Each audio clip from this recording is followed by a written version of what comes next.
ಇಂದು ಶಾಸಕ ಎಚ್.ಸಿ. ಬಾಲಕೃಷ್ಣರವರು ಕೆಂಪಸಾಗರದ ಗ್ರಾಮದಲ್ಲಿ ಹಾಲು ಉತ್ಪಾದಕರ ಸಹಕಾರ ಸಂಘ ನೂತನ ಕಟ್ಟಡದ ಶಂಕುಸ್ಥಾಪನೆ, ದೋಣುಗುಪ್ಪೆಯಲ್ಲಿ ಅಂಗನವಾಡಿ ಕಟ್ಟಡದ ಉದ್ಘಾಟನೆ, ಮಠದಪಾಳ್ಯದ ರಸ್ತೆಯಲ್ಲಿ ಅಭಿವೃದ್ಧಿ ಕಾಮಗಾರಿ ಗುದ್ದಲಿ ಪೂಜೆ, ಅಲಸಬೆಲೆ ಗ್ರಾಮದಲ್ಲಿ ಹಾಲು ಉತ್ಪಾದಕರ ಸಹಕಾರ ಸಂಘ ಮತ್ತು ಅಂಗನವಾಡಿ ಉದ್ಘಾಟನೆ ಕಾರ್ಯಕ್ರಮವನ್ನು ನೆರವೇರಿಸಿದ್ದರು. ಕಾರ್ಯಕ್ರಮದಲ್ಲಿ ಜೆಪಿ ಚಂದ್ರೇಗೌಡರು, ಪೂಜಾರಿಪಾಳ್ಯ ಕೃಷ್ಣಮೂರ್ತಿರವರು ಹಾಗೂ ಇತರೆ ಗಣ್ಯರು, ವಿವಿಧ ಇಲಾಖೆಯ ಸರ್ಕಾರಿ ಅಧಿಕಾರಿಗಳು ಭಾಗವಹಿಸಿದ್ದರು.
ऐश्वर्यव्रतम धर्मार्था काम मोक्षा चतुर्था फलापुरुषा पंचावम मात्रे उमा महेश्वर स्वामी देवताभ्यो नमो नमः।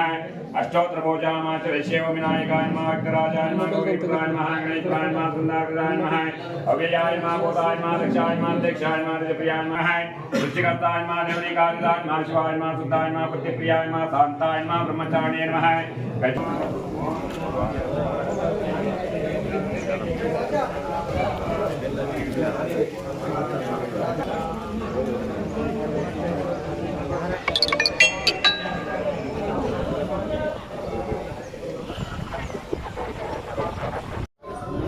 ಶಾಸಕರನ್ನ ಭೇಟಿ ಮಾಡೋಕ್ಕೋಸ್ಕರ ನಾವು ಬೆಳಗ್ಗೆನೆ ಬಂದು ಶಾಸಕರು ಹಲವಾರು ಕಾರ್ಯಕ್ರಮಗಳಿಗೆ ಇವತ್ತು ಗುದ್ದಿ ಪೂಜೆ ಮಾಡಿದ್ದಾರೆ, ಉದ್ಘಾಟನೆ ಮಾಡಿದ್ದಾರೆ. ಕೊನೆ ಘಟ್ಟಕ್ಕೆ ಬಂದಿದ್ದೀವಿ.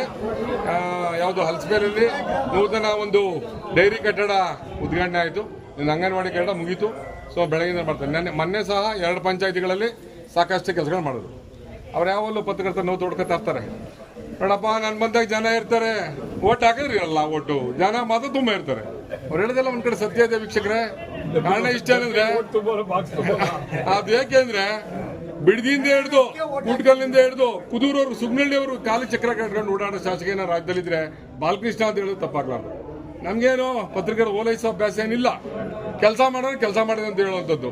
ಶಾಸಕರೇ, ಈಗ ತಾಲೂಕಿನಲ್ಲಿ ಪ್ರಮುಖವಾದ ಸಮಸ್ಯೆಗಳೊಂದಷ್ಟಿದೆ, ಅದ್ರ ಬಗ್ಗೆ ಒಂದಷ್ಟು ಗಮನ ಸೆಳಿತೀನಿ.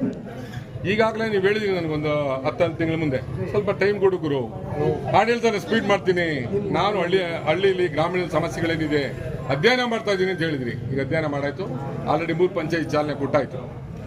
ಪತ್ರಕರ್ತರ ಕಡೆಯಿಂದ ಒಂದು ಮನವಿ ಏನಂದ್ರೆ, ಬಹಳ ವರ್ಷಗಳಿಂದ ಇಲ್ಲೇ ಕೂಟ ಹೊಡೋದು ಕೂತ್ಕೊಂಡ್ಬಿಟ್ಟಿದ್ದಾರೆ ಕಂದಾಯ ಇಲಾಖೆ ಕೆಲವನ್ನ. ಅವ್ನ ಎತ್ತಂಗಡಿ ಮಾಡಿಸಿ ಆ ರೈತರ ಸಮಸ್ಯೆನ ಭಾವನೆನ ತೀರಿಸಬೇಕಪ್ಪ. ದಯವಿಟ್ಟು ಇದ್ರ ಬಗ್ಗೆ ಒಂದೆರಡು ಮಾತಾಡಬೇಕು. ಈಗಾಗಲೇ ತಹಶೀಲ್ದಾರ್ ಬದಲಾವಣೆ ಆಗೈತೆ. ಖಂಡಿತ ಎಲ್ಲರನ್ನೂ ಬದಲಾವಣೆ ಮಾಡ್ತೀವಿ. ಯಾರು ಕೆಲಸ ಮಾಡಲ್ಲ ಅವ್ರನ್ನ ಇಲ್ಲಿಂದ ಕಳಿಸ್ತೀವಿ, ಗೇಟ್ ಪಾಸ್ ಕೊಡ್ತೀವಿ ಸರ್. ಆಮೇಲೆ ಮುಂದಿನ ಅಭಿವೃದ್ಧಿ ಕಾರ್ಯಕ್ರಮದ ಒಂದಿಷ್ಟು ಮಾತಾಡಿ ಸರ್. ಈಗಾಗಲೇ 3 ಪಂಚಾಯತಿಗೆ ಕೆಲಸ ಆಯಿತು. ಇನ್ನೂ ಸುಮಾರು 28 ಪಂಚಾಯತಿಗಳು ಬಾಕಿ ಇದಾವೆ. ಏನೇನು ಯೋಜನೆಗಳು ಹಾಕೊಂಡಿದೆ ಅದ್ರ ಬಗ್ಗೆ ಒಂದಿಷ್ಟು ಮಾತಾಡಿ ಸರ್. ಗ್ರಾಮೀಣ ಪ್ರದೇಶಕ್ಕೆ ನನ್ನ ಜೊತೆ ಓಡಾಡಿ ಗೊತ್ತಾಗ್ತದೆ ನಿಮ್ಗೆ. ಇವತ್ತು ಗೊತ್ತಾಗದಲ್ವ ಇವತ್ತು ನಮ್ಮ ಕಾಲ ಯಾವ್ದು ಮಾಡಿದೀವಿ ಅಂತ. ಇನ್ನು 2 ತಿಂಗಳು ನನ್ನ ಜೊತೆ ಓಡಾಡಿ. ಬುಧವಾರ ಬಿಡದಿ ಹೋಗ್ಲಿಲ್ಲ ಐತೆ, ಬನ್ನಿ ನನ್ನ ಜೊತೆಲಿ. ಅದಾದ್ಮೇಲೆ 1 ವಾರ ಕೂಟ್ಗಳು ಹಾಕೊಂಡಿದ್ದೀವಿ, ಬನ್ನಿ. ಎಲ್ಲ ನೋಡಿರೋದು ಯಾವ ರೀತಿ ಅಭಿವೃದ್ಧಿ ಮಾಡ್ತಾ ಇದ್ದೀವಿ. ವೀಕ್ಷಕರೇ ಕೇಳಿದ್ರಲ್ಲ. ಆಮೇಲೆ ಅದಾವುದೋ ಒಂದು ಹಳ್ಳಿಗೆ ಹೋಗಿದ್ವಲ್ಲಿ ಸರ್, ಯಾವ್ದೋ ಊರು ಹೇಳಿದ್ರು, ದಂಡೇನಹಳ್ಳಿ ಸರ್. ದಂಡಿನ ಪಾಳ್ಯ ಸರ್. ಆ ರೈತರು ಬವಣೆಗೋಸ್ಕರ ಒಂದು ರಸ್ತೆ ಮಾಡಿಸಿ ಸರ್. ಆ ರಸ್ತೆ ಮಾಡಿಸಿದ್ದ ನಾನೇ ಹಿಂದೆ. ಅದು ಹ್ಞೂ ಸರ್. ಈಗಲೂ ಕೂಡ ಕಿರ್ದಾಯ್ತು ಅಂತ ನಿಮ್ ಸಂಬಂಧಿಕರೆಲ್ಲ ಜಾಗ ಬಿಟ್ರೆ ಅಗಲ ಮಾಡ್ತೀನಿ. ನಿಮ್ ಸಂಬಂಧಿಕರೆಲ್ಲ ಜಾಗ ಬಿಡ್ಬೇಕಲ್ಲ, ಅಲ್ಲಿ ಜಾಗದ ಸಮಸ್ಯೆ ಐತೆ, ಅದರಿಂದ ಚಿಕ್ಕದಾಗೈತೆ. ರಸ್ತೆ ತಗೊಂಡಿದೀವಿ, ರಸ್ತೆ ಇವಾಗ ಡಾಂಬರೀಕರಣ ಮಾಡ್ತಾ ಇದ್ದೀವಿ. ಮತ್ತೆ ಪಟ್ಟಣದ ಕಡೆ ಭೇಟಿ, ಮಾಗಡಿ ಪಟ್ಟಣದ ಅಭಿವೃದ್ಧಿ. ಮಾಗಡಿ ಪಟ್ಟಣಕ್ಕೆ ಇನ್ನ 20-25 ದಿವಸದಲ್ಲಿ ಉಪಮುಖ್ಯಮಂತ್ರಿಗಳನ್ನ ಕರ್ಕೊಂಡ್ಬಂದು ಅನೇಕ ಕಾಮಗಾರಿಗಳನ್ನ ಶಂಕುಸ್ಥಾಪನೆ ಉದ್ಘಾಟನೆ ಮಾಡ್ತಾ ಇದ್ದೀವಿ. ಇನ್ನೊಂದು 20 ದಿವಸ 25 ದಿವಸದಲ್ಲಿ ಮಾಡ್ತೀವಿ. ಉಪಮುಖ್ಯಮಂತ್ರಿ ಉಸ್ತುವಾರಿ ಸಚಿವರೆಲ್ಲ ಬಂದು ಉದ್ಘಾಟನೆ ಮಾಡ್ತಾರೆ.